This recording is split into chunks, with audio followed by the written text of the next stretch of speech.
they're two similar businesses in the sense that they completely dominate their space in terms of the consumer viewing and also collecting dollars. Both of them account for sort of roughly 80% of the spend in their sector.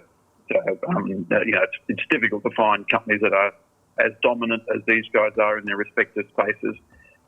There are a couple of differences between them, though, and I think probably if we think about the big cycles these companies are exposed to, it's essentially both connected to the employment cycle in one way or another.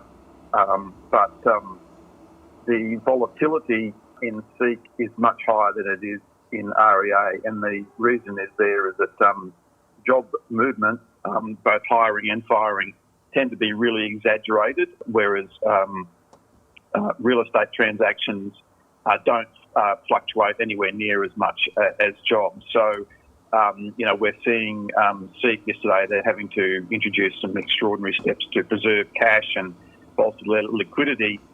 Their job ad numbers were down, the weekend at March 29 were down 60% year on year, whereas at REA they're probably down maybe 20%. So it's sort of the volatility is about 3 times higher in SEK than it is in REA.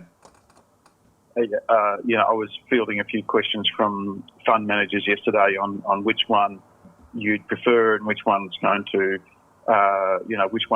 survive a prolonged downturn. Obviously, REA is better from that perspective. I know there's a lot of stuff, you read a lot of stuff in the papers about, auction volumes, plunging and all that sort of stuff. But there is a certain level of real estate transactions, particularly in residential, that occur for reasons that are completely unrelated to employment cycles and also to, financial circumstances. People die, people get married.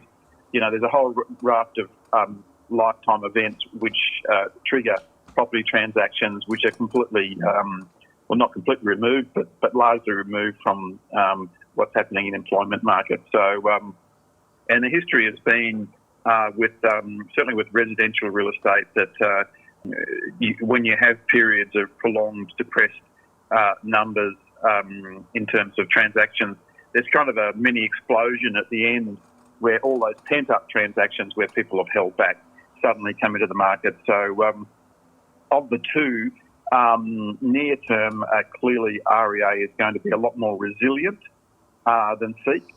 Its earnings may come down a little bit from where they are now, but you're not going to see, the kind of, absolutely massive earnings wipeout that SEK's going through at the moment.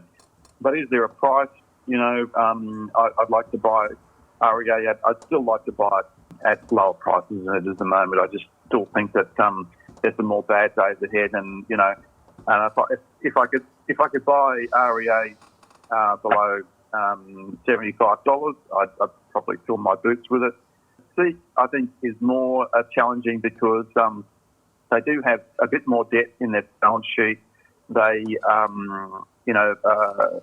the drop in job ad volumes will, as the year goes on, if this doesn't improve, will push them closer and closer to their debt covenants. My assumption now is that they're probably going to need to raise an additional $500 million in equity sometime in the next few months to stay, not because they absolutely have to, but to stay, comfortably inside their debt covenants. And as we know, whenever a company has a raise, the share price does tend to drift back towards the raised price for a while. So I think of the two, REA is definitely the safest stock. SEK, I think, has probably got a little bit more short-term downside risk. But, I'm still happy to own both companies long-term. And when the crisis is over, these stocks should run as hard, if not harder, than the market in general.